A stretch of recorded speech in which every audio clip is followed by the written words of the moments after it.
Hello and welcome to the On the Slate Movie Podcast. We are your hosts, Wesley, Jason, and Asher. and on the slate for today will be our next deep dive, which is Puss in Boots: The Last Wish from DreamWorks 2022. Let's get to it.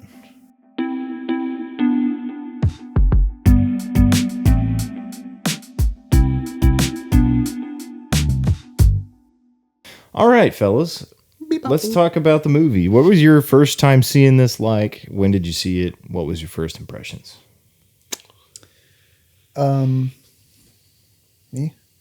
First time seeing it was like 3 or 4 days ago.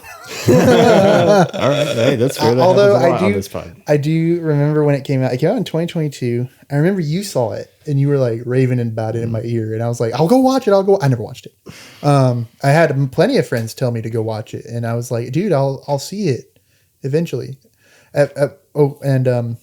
Eventually, so my roommate, we were just talking about movies, and we literally went over like Pixar and DreamWorks and kind of comparing the filmographies there. And that came up and he's like, "We got to watch it." And I was like, "All right, let's lock in." All right, bet. Watched it with my roommate. Zion? And it was, Zion. And it was really good.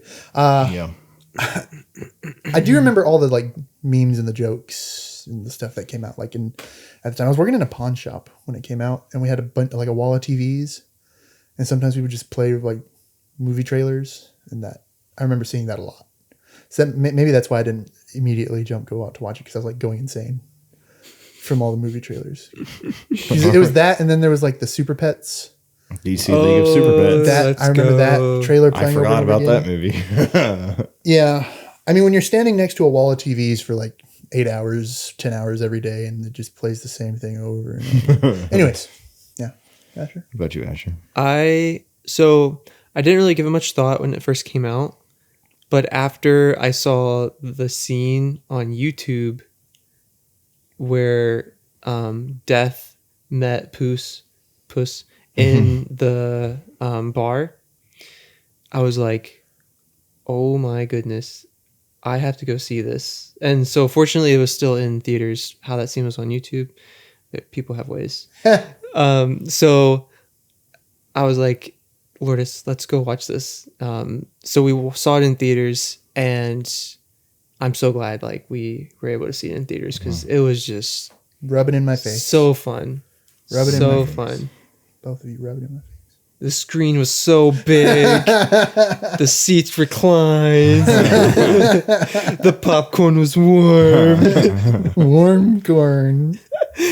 Yeah. So that was when I first saw it. And it really made an impact on me. Like, I still talk about it. Like, I saw Zion recently, and we were talking about it. Like, it's a notable film to talk about. And Volleyball, right? volleyball, yeah. Yeah. Zion's got some moves, okay? Zion's got hands. Zion's great. Shout out to Zion, who actually doesn't watch us. He goes out of his way to tell me that. We all know he secretly stays up at 2 a.m. and listens to the podcast. He waits for the release nights, the drop. Yes, exactly. My room is next to this man. He is not up. Because Jason is up at 2 in the morning. I'm up at 2 in the morning. Well, yeah. My first impression, like you said, I saw it when it came out in theaters and watched it again for the second time on a couple days ago, because we kind of last minute were like, shoot, we got to pick a movie. And that was one that you both happened to have watched pretty recently, right? So I figured, why not? I found it. Thankfully, my old roommate has his login still saved to Peacock on my TV, so I was able to watch it for free. Now he doesn't. He's like, "Oh, I do." Michael? Yeah, Michael. I called him the other day. I was like, "Is it okay if I use your account?" And he's like, "Yeah, it's fine." So, I didn't know he had it. I reached out to another friend to get their login. I think his dad has it. So I was using his dad's. Okay. So That's thank hilarious. you. Hey, I Mr. reached out Carter. to. By the way, Peacock, your app sucks. Just saying. Well, I feel like though that generation would be the one to subscribe to Peacock. don't they have got like The Office? Office. They have The Office, I think, which is their big like. That's you know. their When The Office was staple. coming out, that's when Gen X were like, Isn't young that like adult- or NBC? adults. Is Peacock NBC or is that? Yes, Okay. it's NBC. So if NBC properties are going to be on there, so The Office was originally TBS, wasn't that? I don't know. I don't think so. I think think it was NBC. But I know that TBS shows a lot of reruns of a lot of shows. That's true. So pretty much any show you can think of. But anyway, that's not what we're talking about. Right. So yeah, Puss in Boots: The Last Wish is basically about Puss in Boots. He's now And The older. Last Wish. He's is that what he said? No, I was making a terrible joke. Jason's Just being go ahead. Jason. Oh, I was like, did I say? Anyway, we kept saying The Last Dance earlier. I was said like, it. that's completely different. When I thing. recommended the movie, I was like, yeah, I recently watched Puss in Boots: The Last Dance. So Puss in Boots is older now, and he dies at the beginning of the movie, and then you're like, oh no! But then he comes back to life, and he's like, yeah, my cat, I have 9 lives, of course. And the doctor tells him, like, no, actually, that was the 8th time you died, so now you're on your last life. He's like, whatever, I'll go back to being my heroic, egotistical, fun, Confident. Fearless. fearless cat of legend. And then he has a run-in with the mysterious wolf that The Lobo. called Lobo, right? And I think they just. he's the called wolf. Lobo in the movie. I think that means wolf, right? Yeah, that's wolf in Spanish. Yeah, I think he calls him Lobo at some point in the movie. Anyway, he says, I'm coming for you, and I'm going to track you down and kill you. And then basically, he thought he was just some like bounty hunter. But then as the story goes along, you realize this guy keeps chasing him. He's actually the physical embodiment of death. And like, this is an animated movie about Puss in Boots. Like, what are we getting ourselves into here? So yeah, anyway, he meets up with an old ally, Kitty Softpaws, his former, lady. His ex-fiance. His ex-fiance, and then there's Perito, the adorable little dog who follows them on their journey. And there's also some other people going after this MacGuffin, which is called the Last Wish, or the map. Wishing Star, which you can make any wish you want in the world. There's Jack Horner, who's voiced by John Mulaney, who's I think a really funny comedian, and Florence Pugh voices Goldilocks, and there's 3 bears. Oh, okay. With her, they're all going after kind of this chase after the MacGuffin, which is the Wishing Star. Which actually the MacGuffin is directly tied to the themes of the movie, which I really appreciate. We'll talk about that later, but it's a fun movie. Shenanigans. It has laughs. It has heart. It has deeper themes, and that's kind of what the reputation of this movie is. It's like a family movie, but it gets you thinking, and it has something meaningful to say. So, I'd say probably this central theme of this whole movie would probably be like mortality and like what it means to live a meaningful life. I think is probably at the center and the heart of this movie, which is not something you see. Like, And if you like to appreciate life. I'm pretty sure when I go see Minions and Monsters next month, I'm probably not going to get the same kind of theme. Probably not. That theme will probably Unless be they like go believe in ham. yourself or something. I don't know if there even is a theme. The What theme was is the going to movie be we roasted one time that didn't have any themes? Oh, I think it was Final Destination or whatever. Anyway, that's totally unrelated. the Minions theme is always going to be. Or it bananas. was maybe it was Jurassic World Rebirth. Or one of those. That was the movie we famously Rebirth roasted. was like There's they tried to bring up themes, but they were like they would go back on whatever they were talking about and just do whatever. Yes. I don't know. Anyway, That movie's a fever dream. Anyway, this is a total sidetrack. Sorry. Yeah, so yeah, this is definitely a movie about mortality and what it means to live a meaningful life. I think that's kind of what I got out of it. So Yeah. and I like how that unfolds with the central like object of the movie, which is the wishing star. And every character kind of has their own wish that they want. For example, Puss in Boots wants to wish to get his 9 lives back so he can keep being the same old Puss in Boots that he was. And Kitty Softpaws, what does she wish for? Like, she wants true trust, like somebody she can actually trust. Yeah. Because she lived a life of thievery and, crime and backstabbing, Double crossing. never had like a friend she could trust. So that's what she wishes for. And Goldilocks wants a family. Goldilocks wants a family, and Jack Horner wants to be magical. he just wants pure power, like Yeah. So they all have their own wish, and it all kind of coincides with this idea of death and mortality. And I think that influences how they all wish things. And they're all crazy characters. They're all a bunch of shenanigans going on. So I think, like, I want to know y'all's thoughts. Why do I think the true villain is death, right? Like, if you want to call it a villain. Antagonist. Antagonist. There is Jack Horner. There is the, Bears and Goldilocks. At times they're villains. But, like, the real overarching villain is death. So, like, why do you think death is, like, so terrifying in this movie? He's a big evil wolf.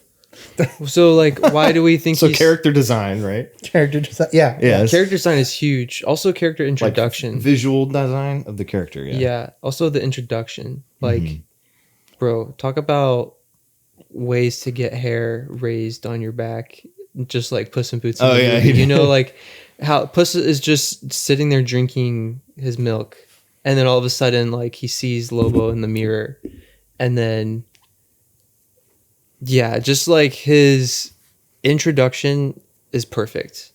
Yeah. Voiced by the great Wagner Moura of Narcos fame. Not like real life narcotics, but the show Narcos On Netflix. So, are you wondering more of like why he's like scary to us, or why do you think like what makes him scary to Puss in Boots? How does the movie make him out to be like a terrifying villain? Well, I'm gonna say something that Jason always talks about: lighting. Lighting. Talk about lighting. Like, you remember when he's walking? So when Puss starts to be like, "Oh, fear me," and then he knocks his sword away. So then, like, when he cuts his forehead, and Puss is like, "Oh snap! Like, this is a serious danger." So then, like, Lobo has his little sickles, and he's like slowly walking towards Puss, and he's dragging the sickles along the ground, and like lightning flashes behind him. Yeah. You can see his eyes change. I don't know if you noticed, but like his eyes change for a moment that make him seem more of a predator. Like they leaned into like the predator qualities of a wolf, it seems like. Oh, yeah. Yeah. So Yeah. Like the animation, they make a lot of really intelligent decisions with animating the character and like the scenes he's in. I think of this the one scene where he catches Boots's blade in the sickles, and you can see Boots or puts his reflection in the sickles. And maybe this is a little bit tangential, really, to your question, but like that entire sequence really I think conveys the fear. One, he's like stopping. I think he's trying to perform a similar move to what he did to defeat the giant at the beginning of the movie. yeah. And he like catches the blade right there, stopping him dead in his tracks. And you just see his scared reflection in the blades. And I don't know. It's very simple. Yeah. Like, how do we Yeah. make this character seem scared? Oh, I know. Show his scared face in the reflection of the weapons that are about to like chop him in half. Yeah. And even it's- even just like the sheer, like there's a raw sense of power that Lobo has when he like grabs Puss and drags him across the bar counter. Like, talk about just raw untapped power, and he does not care. Like, he's playing a little bit of a game. Like, he's not going to kill him right away. Yeah. He's like, I want you to know who I am, I think they do a lot of great visual designs.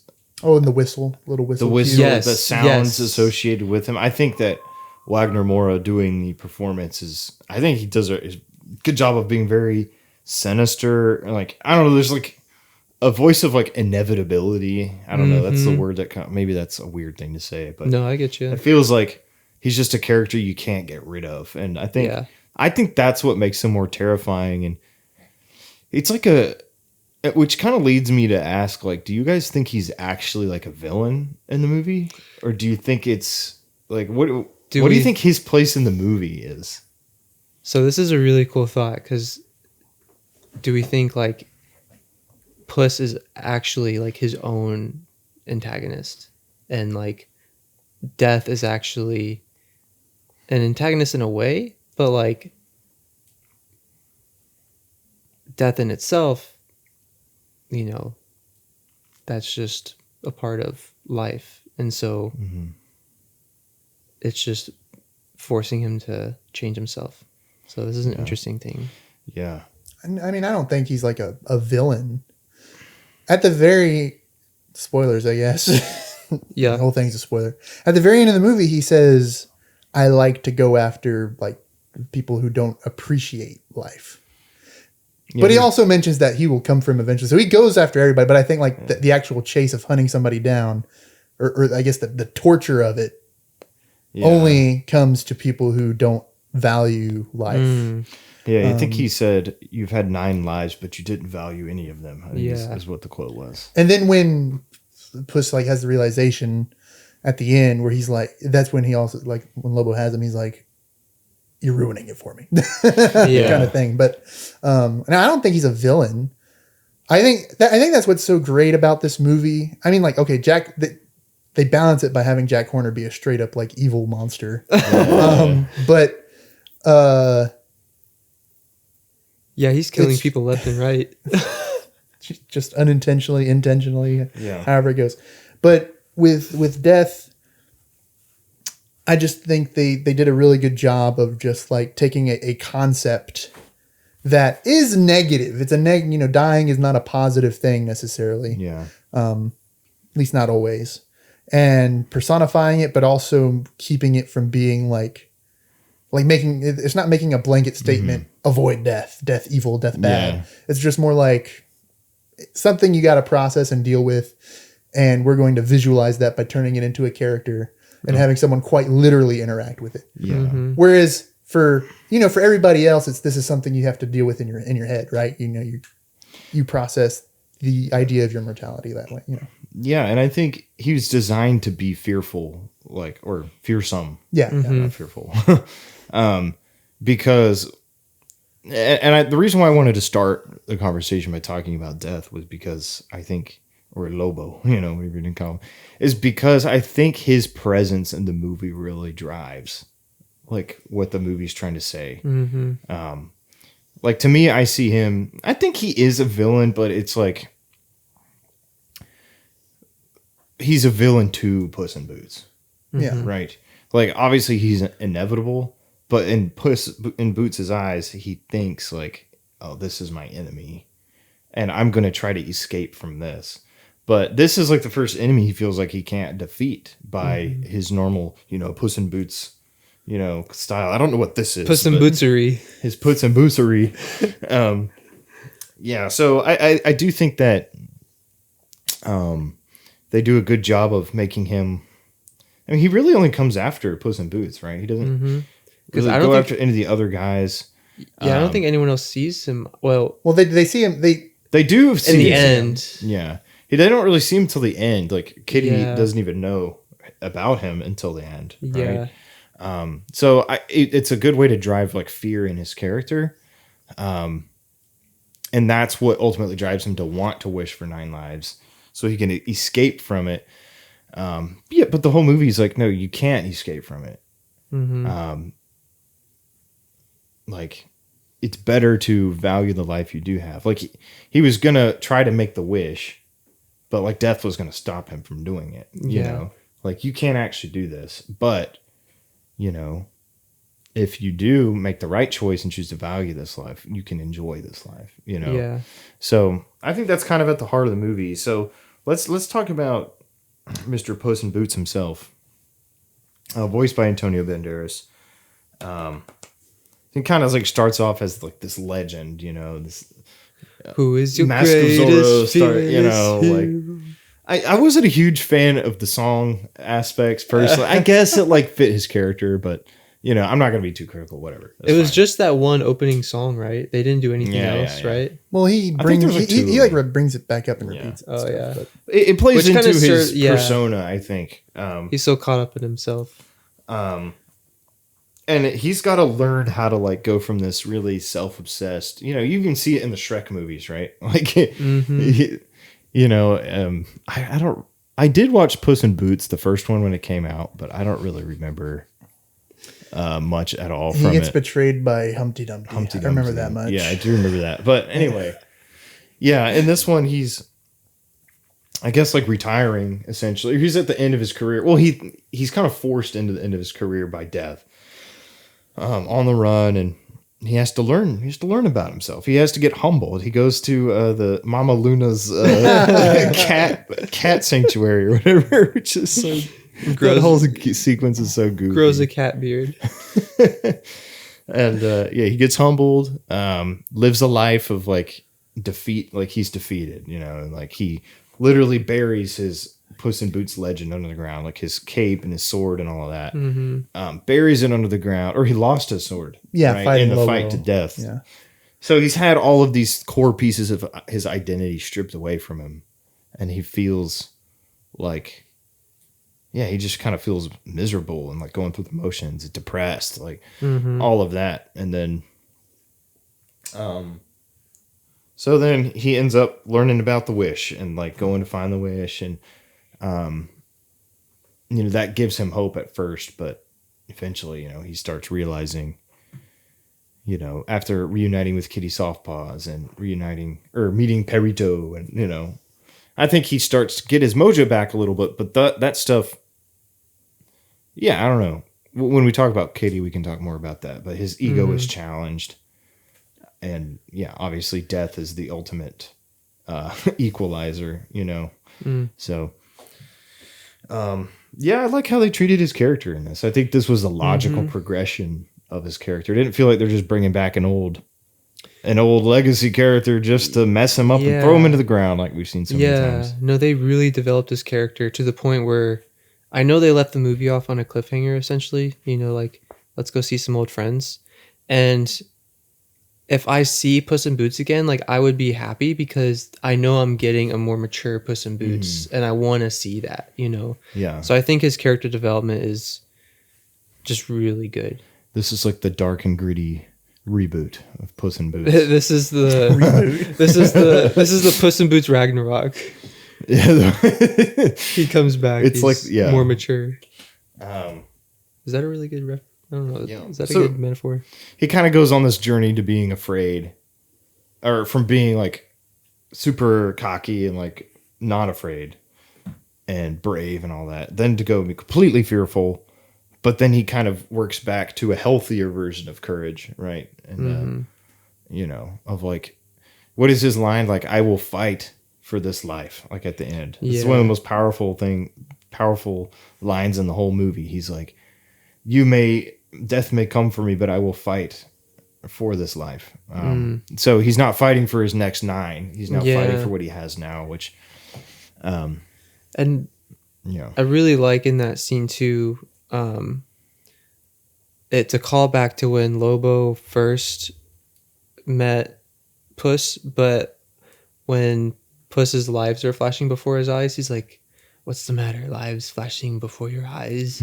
And then that happens again in their final meetup, and he's like, "What's the matter? Lives flashing before your eyes." And he's just like, "No, just one." Yes. Because he like the images change in his head. Like the he's writing now, of those scenes is very like he's very now good. like holding the value of the life that he's living now. You know, It's like a So kind of good. almost a cliche thing of like the life flashing before your eyes, but the way it's incorporated makes it feel like really, really fitting for the story. At hand. Mm-hmm. They Chekhov's gunned it.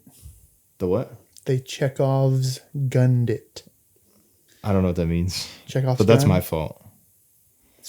Chekhov's Chekhov's gun's gun a is- phrase, isn't it? Yeah, Or something. So Chekhov's gun. I don't remember the origin, but it has to do with I think a director named Chekhov or something. But the thing is if you see something in a movie, it's going to come back. Oh yeah. So if you see a Oh, I gun see. on the mantle, someone's going to use it later in another scene. Gotcha. So they Chekhov's gunned the flashback. So they thing. brought They brought it's the called flashbacks. it's called bringing up a theme and a plot point and then seeing it to its It's conclusion. actually called Chekhov's gun. Chekhov's gun.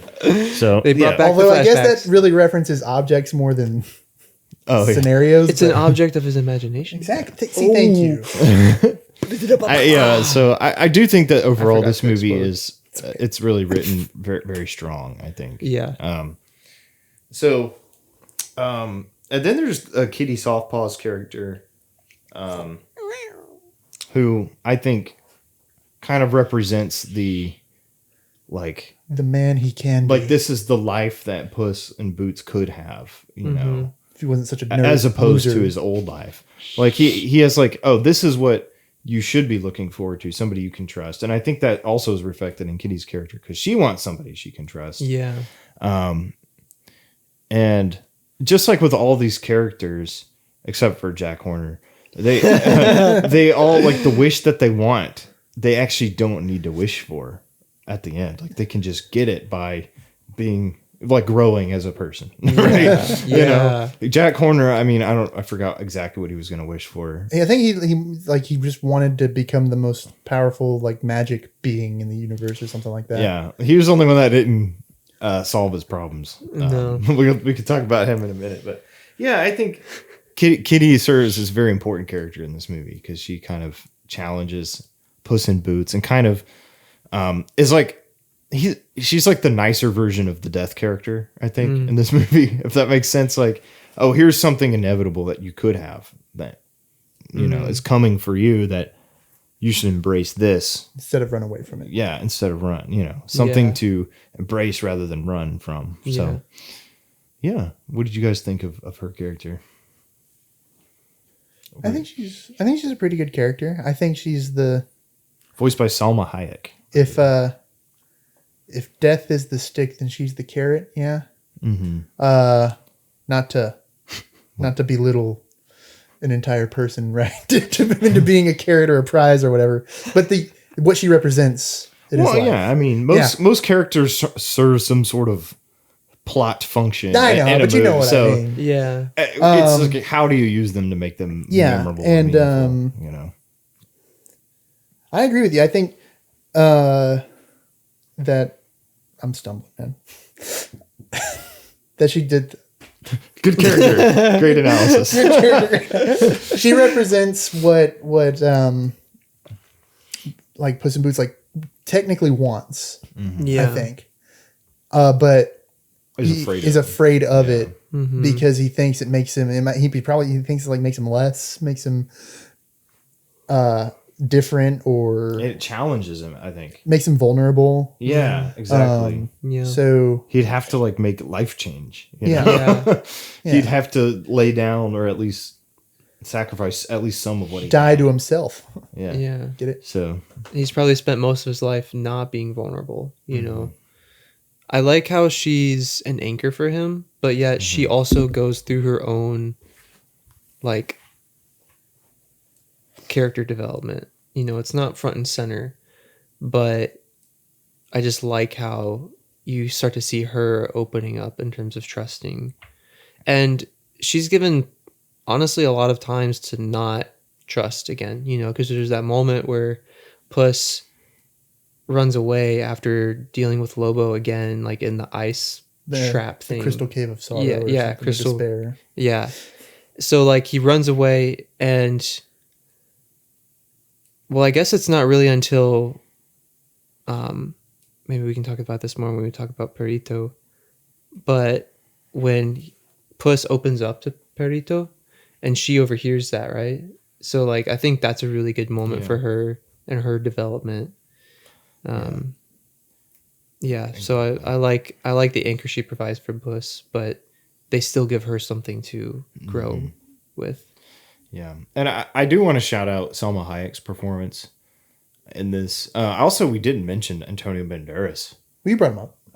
Maybe briefly, but I thought I mean, this is his best Puss in Boots performance so far. So good. Very, very. I mean, I think he just really cared about it. Like, you know, a lot of time, I think it'd be easy for a guy like him who's like had a great career and like doesn't need to do a sequel like that. You know, I think he really just embraced it, and him, and especially the scenes with him and Wagner Moura as Death were particularly great. I don't mean to backtrack on characters there, but yeah, we can also talk about Perito.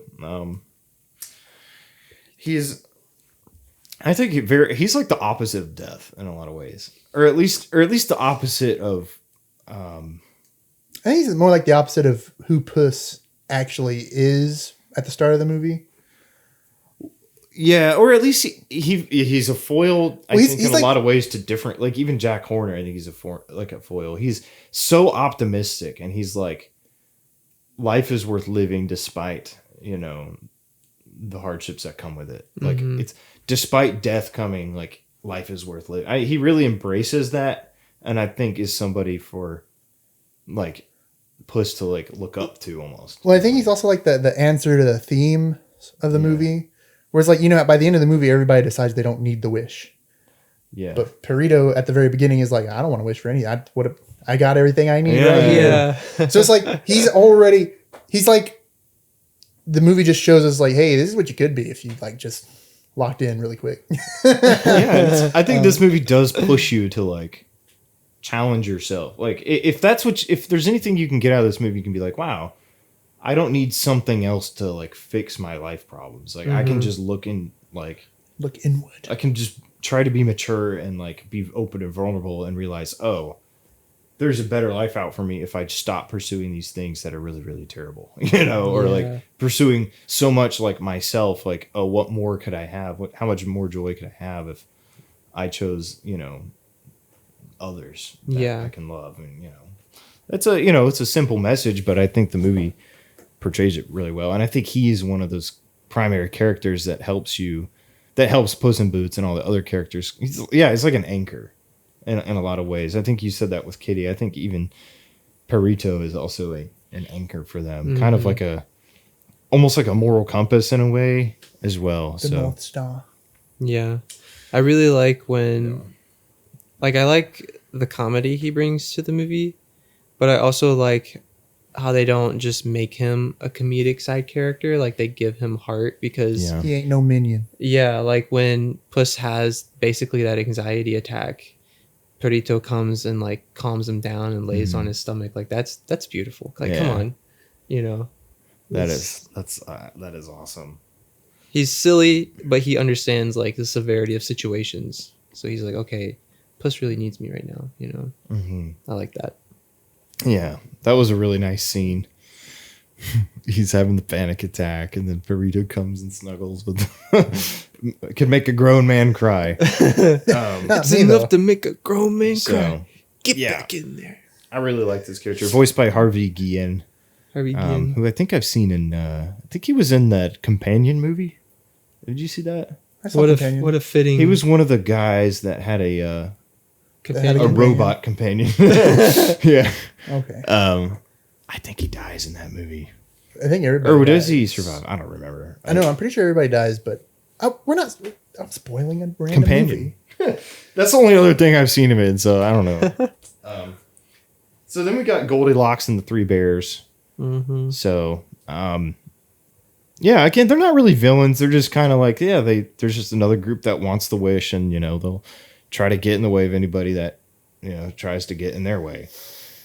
So but I wouldn't really call them villains, especially by the end. It's actually kind of a sweet arc that, especially Goldilocks has. The other characters, I mean, the bears don't have really any arcs, but not everybody needs an arc, right?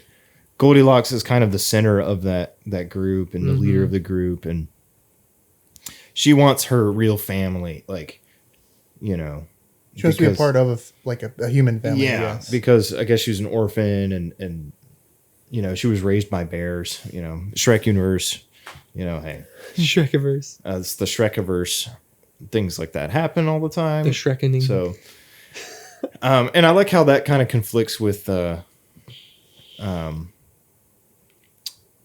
family, and how that becomes a source of contention between them. Mm-hmm. I also like how they rally around her anyways. Mm-hmm. Yeah. They're like, we love you so much that that even though you reject us, we will help you do that. I think it was kind of like, I don't even think she wanted to reject them. It was more of like, I'm living with bears. Like, I mean, my parents died. Like, I miss my family. I want to, like, I honestly did sympathize with her. It was obviously hard because, like, oh, well, you have a family right here. And that's ultimately the direction they went with her character. But I understand, like, Mama Bear's drive to, like, still rally around her. Because she's the one that kind of leads that. It's like, we care about her, and we also were we know that we're bears. Yeah. You know? But in the end, you know, she's like, I don't need a family. I already have one. You Yeah. know? So it was like a aw kind of moment. No. So As they go off into the night sky, still probably with a warrant or a bounty on them. Because they're thieves. yeah. So I mean, I guess that arc is a little bit less tied to like the idea of the inevitable death coming. But I mean, in a way it is. It's like, you know, you want to live a meaningful life. Yeah. And what defines meaningful? You know, what kind of people do you want to hang around? Good. You know, who's your real family? You know, things like that. So it ties in a pretty Like appreciating what you already like. Just appreciating what you got. appreciate what you have. Timeless and ageless themes that the parents going to the movie can really think about, and also like can get the kids thinking about as well. And it's really like a lot of family element. I think. Yeah. Appreciating what you have, but specifically what The people in your life. like the people in your life, your family, your friends. It's not just like, oh, Puss in Boots needs to appreciate that the fact that he's he's a cool guy who can do like no, you don't want him to appreciate that. You want him to appreciate the right things. Yeah. So yeah. And not having some magic wish solve all your problems. Yeah. So and then Big Jack Horner, who's just a Who sat in a corner. you know, Talk Stuck his thumb in a pie. about crazy character I think design. I laughed the most at his character and the Jiminy Cricket on his shoulder. Oh, yeah. Or it's technically not Jiminy for legal reasons, probably, but I don't know. It was so funny. I am your conscience. I judge you. You're irredeemable monster. Oh yeah, you just now catching on.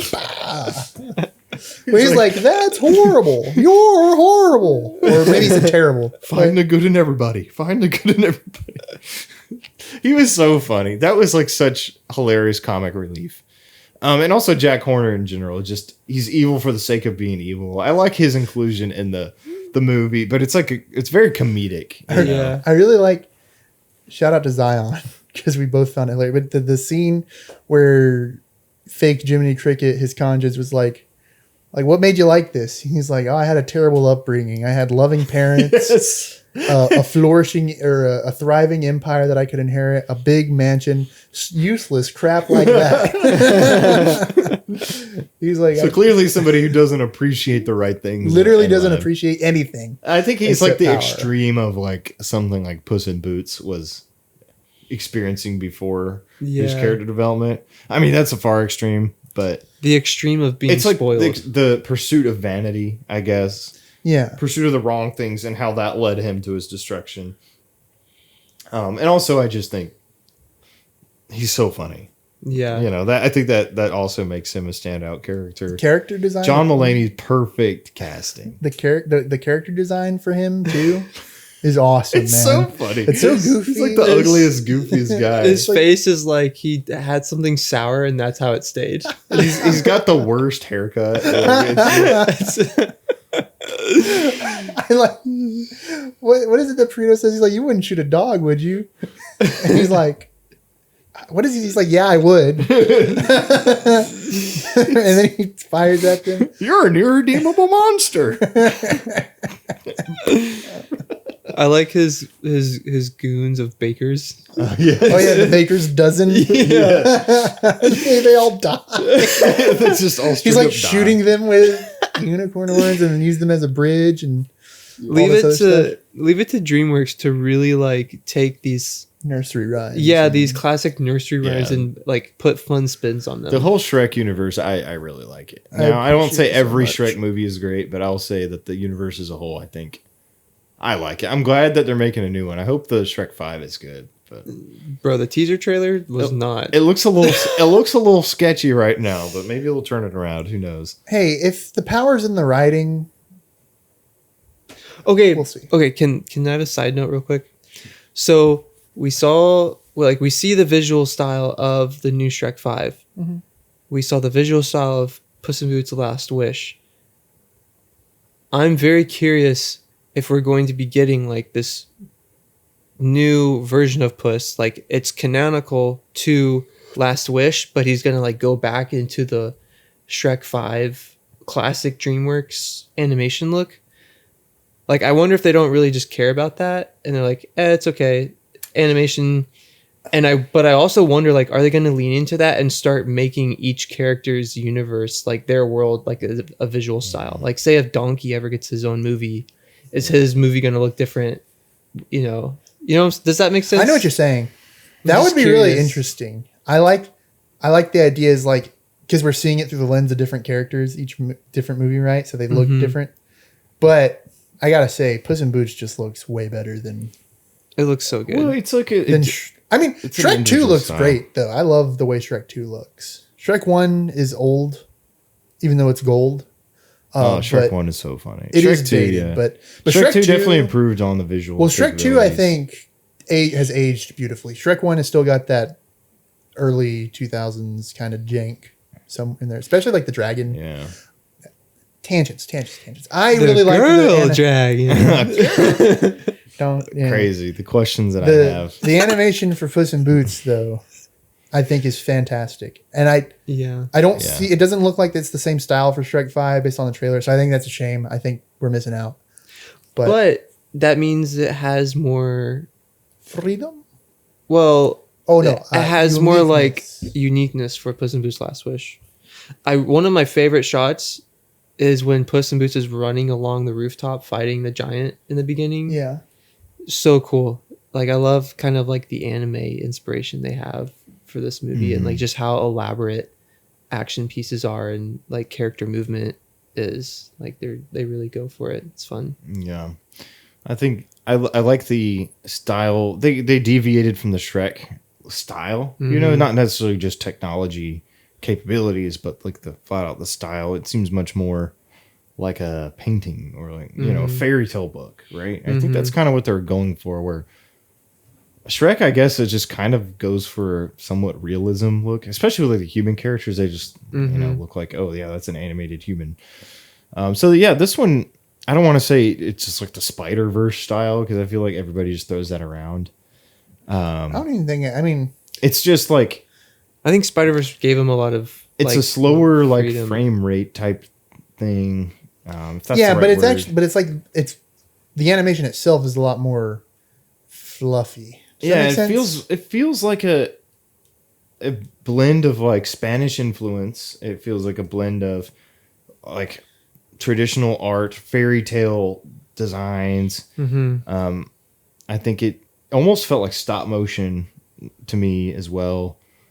And yeah, it just looked like something that was intentional with the style. It was stylistic, It felt like it had a personality to it. Lots of like greens and lots of yellows and nature earth type colors, but they weren't like muted. It was a very colorful movie. Yeah, which I appreciate. Yeah, I'm tired of all this, gray and everything. No offense to the color gray in a vacuum, but and anyone named Gray. I actually met someone named Gray today. Shout out to Gray today. Yeah, but this movie I felt like it was vibrant. It was fun. And a lot of that was due to the visual style. Yeah. And it looked great. It stood up just as tall as any other premiere animation studio movie. Yeah. So I think it served them really well because I think if they were to have done this in the animation style and similar tone as the first Puss in Boots, I don't think it would have made anywhere near the impact that it made, with what it is now. Yeah. And I think especially like we talked about Death's visual style, I like how they incorporated the reds and the blacks and the grays with that, but it was like a menacing, color. It was like colorful black and gray, if that makes sense. I don't know. It was really well designed overall. I was really, really impressed by the visuals. I mean, I'm not saying it's like the best looking animated movie I've ever seen, but it was definitely a treat to look at for sure. Oh, for sure. Yeah. So any like favorite standout scenes from the movie for you guys? I really like the first fight scene with Jack Horner. The first fight scene. Oh, in the factory? Yeah. No. I guess the first like when they're out in the middle of nowhere, or in the where he's like got the crossbow and all that junk. I like that. So the scene where Puss gets like sees death in the crowd and freaks out. I like where he that. starts shooting the unicorn. Yeah. I think that's a really fun scene. And then the actual final fight between him and Death is pretty good. It's very beautiful. They're in that little star area. It's all shiny and shimmery, and the little purple pink fire that he makes. It's pretty cool. Yes. It's just really nice, good to look at. It's the crescendo of the themes, right? And it just Yes, exactly. Yeah, I would say the scene where Lobo and Puss meet, that whole scene, the fight against the giant in the beginning, because it's one of those scenes where it doesn't have the stakes like later in the movie has, but it's setting the tone, like it's establishing where we're at right now. You know, like here's where we're at, here's what Puss is doing. And then there's a lot of, you know, things to be mindful about moving forward. Like, oh, that move he just did, like what you were talking about earlier, that takedown move he did with the giant. Oh, yeah, he's going to do it again. No, not going to work on Lobo, you know?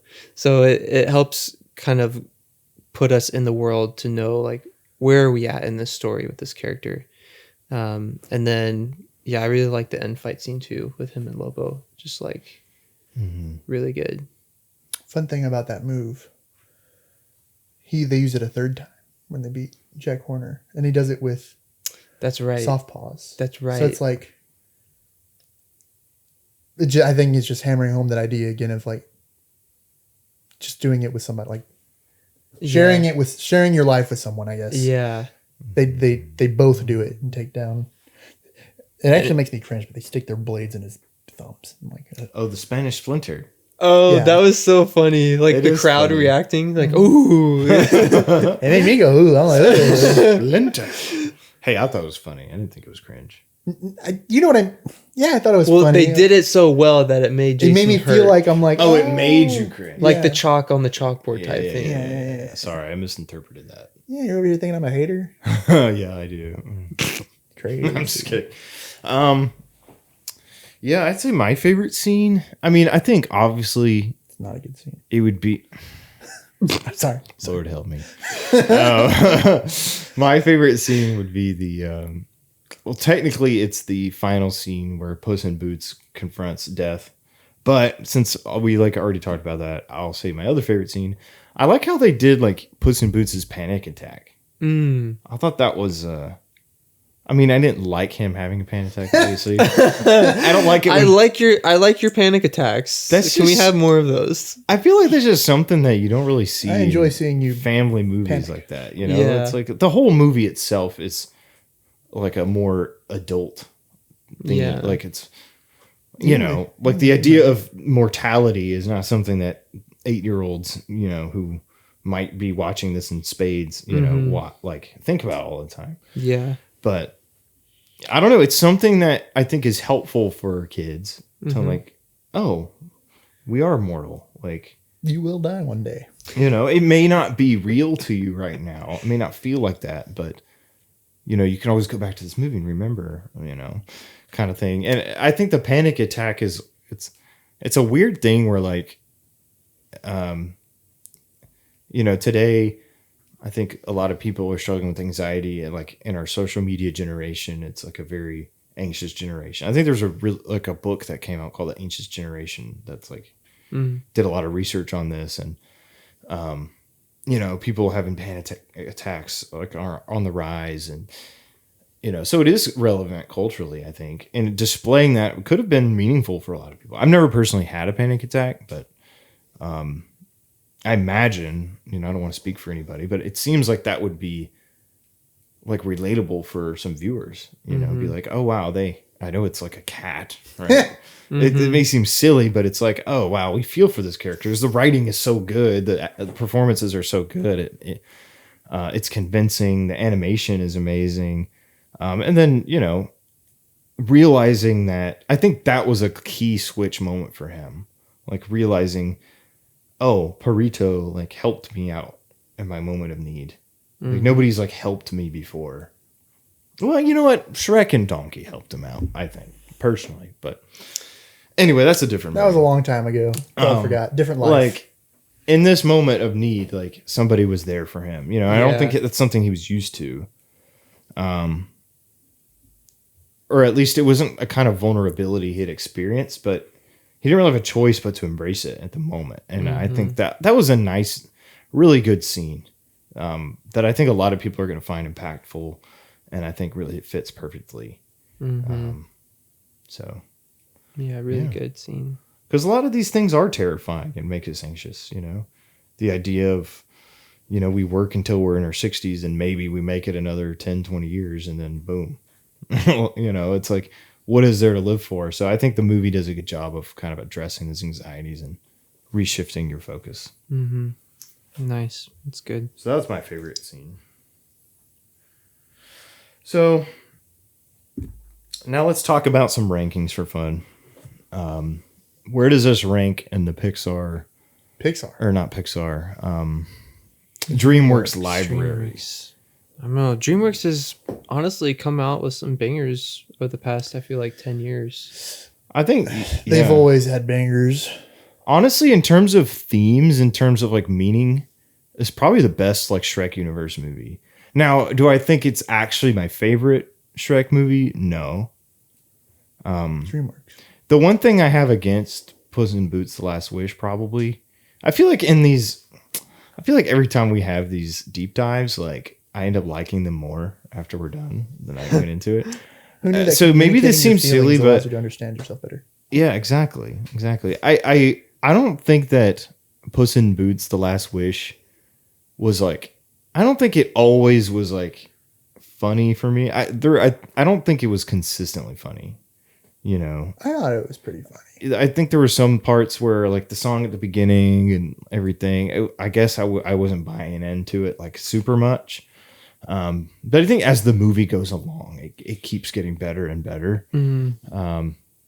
But I understand why all the scenes that are in there are in there.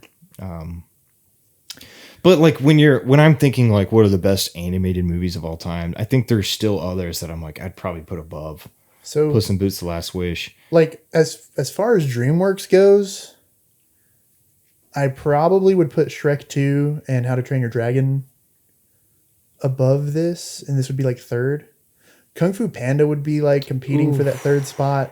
I probably would put Puss in Boots over Kung Fu Panda, but I do like. I mean, I think I would too. Or The Last Wish. I don't know about the first one. Recency, but the first one's not that good. But then there's also there's Prince of Egypt. That is Dream. Oh yeah, well, Prince of Egypt's my favorite DreamWorks. You got the B movie, bro. Talk about a Unironically, the B movie is a good movie. Is that DreamWorks? Yes, yeah, it is. It is so funny, and it has a really good storyline. I haven't seen The Croods. Is that good? No, it's actually fine. It's whatever. And Nick Cage is in it. I know that. Oh, yeah, that's right. Nicolas Cage. Anyway, but yeah, Shrek 2, Nikolai. How to Train Your Dragon, Prince of Egypt, Puss in Boots. I mean, Boss Baby is pretty funny. I think that Puss in Boots: The Last Wish, the thing that it has going for it in a ranking is this is definitely the most, like, probably thematically rich movie that they've ever made. I think it might be the most, like, meaningful movie they've made. In the sense that when people watch it, I think they're actually going to be... They're going to come away with something. Really emotionally affected in a specific way, and they're going to come away with, like, a lot. We see so many movies that, like, okay, I see what the message is, but I don't leave with it. But like, I feel like this one leaves you with it. Yeah, like you said, Jason. Yeah. Like, oh, actually, you know what? This movie does make me want to. It's kind of rare for movies to do that. That's what movies are supposed to do. You know, like leave you this feeling. Is what film is like, about. Yeah, it's so. Amen. And all of this from a movie about a cat. It's crazy. But that being said, as entertainment wise, I think I probably prefer like Shrek 1 or 2, in the DreamWorks library. It's been a while since I've seen How to Train Your Dragon, but I did remember really liking I think that. Shrek 2. Shrek 2 is like great. Like legitimately, it's like really, really good. Is I it? need a hero. I think it still has really strong themes too. It probably leans more into the entertaining side of things, but anyways, Puss in Boots is up there. It's not number one. I would totally understand if you thought Puss in Boots: The Last Wish was The best one. like pound for pound the actual best DreamWorks movie. I wouldn't argue with you too much, but I would probably argue with you. But in terms of, but again, like I don't think it quite has the like comedic punch that the Shrek movies have. You know, so I don't think the characters are quite as like memorable, you know, as they are in Shrek. You know that, but I mean, I still think it's a really good movie overall, and I'm glad it exists.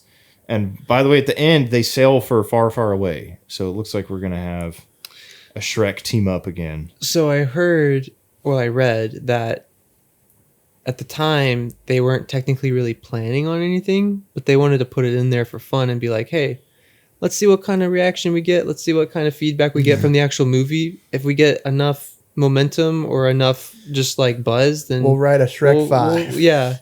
So that's what I read. I don't know how true that is, but I feel like I can't Shrek believe 5 that. has been in the works for a long time though. But it'll come out in 2027. Well, that'll be a 5-year gap. I'm hyped for it. I know that the trailers, I'm disillusioning myself. I'm ignoring the negative energy towards it. Bro, the teaser trailer is just not I good. like Shrek. My guy Shrek. I know it's not good, but You know I'm what? still hopeful. You know how many times I've liked a movie despite its trailer? Most of the time. Yeah, so yeah, I would say it's near the top. In terms of all-time animated movies, I think it falls a little bit down the list even further, but It's up there. like I don't think it's like Incredibles level for me, or like, I I don't think it's Toy Story 3 level for me. But again, like even you can put this movie against those and say it holds up. this holds up. Like Yeah. this is maybe one of the best like written like thematic animated movies Yeah. out there. You Yeah. know?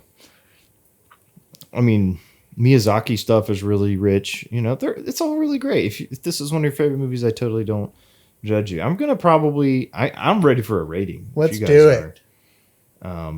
I'm gonna give it. Let's do it. I don't know, man. Maybe like a 8.5. Closer, yeah. I don't know. When I first rated it, I think when I saw it, I gave it like a 7. Ridiculous. But 8.5 is Absurd. solid. I remember that was the year that I think it was my favorite animated movie of that year, though. It came out the same year as Pinocchio by Guillermo del Toro, the stop motion, and that one got all the news and the awards. But I thought Puss in Boots I preferred that one over Pinocchio. But Pinocchio was good. Pinocchio does make an appearance in Very brief. different Pinocchio, and also Gingy shows up too. Gingy, Oh, you know, gingerbread man. yeah. Shows up. That's cool too. But anyway, yeah, I'm gonna go 8.5. But honestly, I don't hate it if y'all go higher. Actually, I'm on the Wesley train on this one. I'm 8.5. 8.5 out of 10. Yeah, I mean, it's a really good movie. Would watch again. You should watch it. I will watch it again one day. Not today. I saw it a couple days ago, but Thank you, Jason. yeah, really good. Okay, we believe you. You're gonna watch it again. All right, yeah. I'm sorry. I'm just sharing my. You asked me to share my. You know what, Asher? Why don't you give us your word Rating. or rating? I guess A Boots out of 10. a Boots out of 10. I guess I will say Fearless out of 10. Fearless out of 10. Because at least my impression of this movie, it seemed like it came from a studio who maybe understood where they were and like maybe felt like it was time to switch something up, you know, not do another Puss in Boots in the same animation style. Or I mean, even just going back to this character, I felt like they knew the risk of that. Yeah. And so that also carrying a sense of fearlessness, like, hey, we know we got something good. So we know it's been years since Puss in Boots came out, since Shrek came out, since these kids have probably grown up. Do they really care about this character? Does anyone really care? Yeah. You know, like,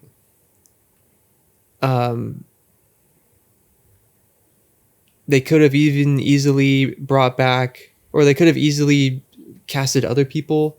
You know, like Antonio Banderas, he's a great actor, but they could have gone, you know, the Nintendo route and just been like, hey, let's grab the actors we know who are quote unquote relevant right now. to the mainstream's eyes. I'm not saying that's the right decision, but I'm just saying, like, they could have gone that route, but they stuck to their guns and like stayed true to who the original actors and actresses were. Because I think Salma Hayek was also the first movie. yeah. Okay, so yeah, I just think there was a certain level of fearlessness they had Yeah. to really execute this, and yeah, I mean, it paid off. It paid off really well, I think. So I don't have any issues, you know, with people. Like, you could look at it and say, oh, this doesn't look like the visuals are so different, you know, but I think it makes it better. Yeah. I think they understood the change that probably was going to make it a lot better, instead of just like kind of keeping with the status that they created with the first one. So yeah. I applaud DreamWorks' approach to this movie. They hired some writers from the Lego Ninjago movie. Oh, good for them. That's the natural stepping stone after Ninjago? Puss in Boots: The Last Wish. that's So I didn't hear like amazing things about Lego Ninjago, so that's kind of surprising. I don't heard even know what that is. I heard it was Ninjas okay. that are Legos, I guess. Yeah, Ninja. It's a proprietary Lego franchise. Oh, okay, cool. So like kind of how like the Lego Batman, it was Lego Ninjago. So okay, Yeah. yeah. they're ninjas. They but they're are. also They are. bricks. And Jackie Chan plays the master. So are we gonna get the gritty reboot of Ninjago at some point? No. Are they gonna face death and The I'm biggest pretty sure they do face death in that series, sort of. The biggest thing I remember from Lego Ninjago is when one of the characters' names is Lloyd. Yeah, Lloyd. Lloyd. He's like with two L's. Yeah. Lloyd. He's like, no, it's Lloyd. This is like a whole. Okay, Lloyd. Yeah. So anyway, any final thoughts before we wrap her up? None from thee. I mean, from me. All right. None from thee or me. Okay, well, this has been the On the Slate Movie Podcast. Make sure you subscribe to us on YouTube, follow us on Instagram and TikTok. Also, listen on Apple or Spotify if you like to do the podcast version instead.